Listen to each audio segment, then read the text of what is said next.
Hey everybody, Teacher Ian here. Disruption. It's a word that's everywhere, from Silicon Valley boardrooms to evening news reports about flight delays. But have you ever noticed how we use it to mean two completely different things? Depending on who you ask, disruption is either a catastrophe to be avoided or the ultimate goal of $1 billion startup. Today we're breaking down the evolution of the word disruption from physical breakages to creative destruction. In its most literal traditional sense, disruption comes from the Latin disrumpere, meaning to break apart. In this context, it is almost always a problem.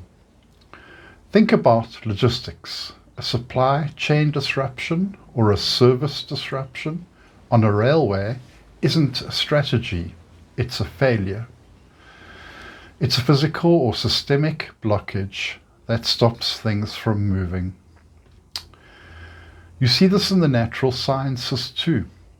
In geology, a disruption is the literal breaking or shifting of rock strata along a fault line. In biology, it's an invasive species that enters an ecosystem and breaks the existing food chain. In these worlds, disruption is a disturbance of the natural order. So how did a word for breaking things become the most sought-after phrase in business?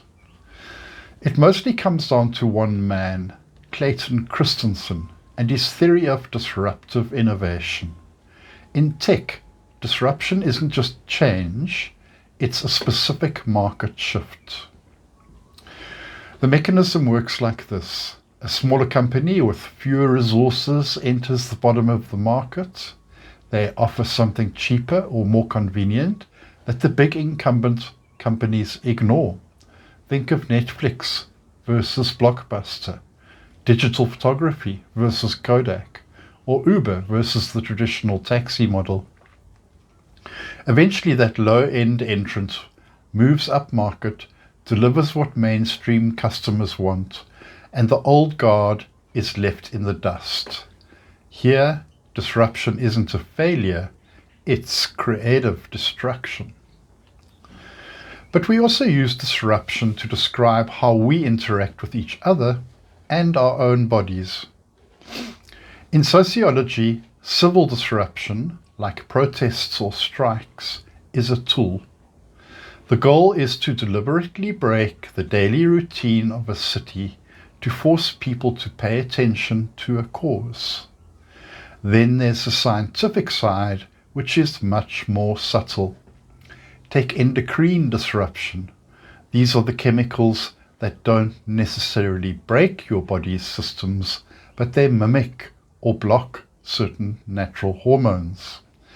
They interfere with the flow. And for the high-tech fans, in nuclear fusion research, a plasma disruption is a sudden loss of magnetic confinement. It's a split-second event that can terminate a reaction and potentially damage a multi-billion-dollar reactor. So, let's look at the contrast. In logistics, it's an unplanned failure. In science, it's an interference with the natural cycle. And in business, it's an opportunity for growth. The old meaning was a problem to be fixed, like a disrupted power line.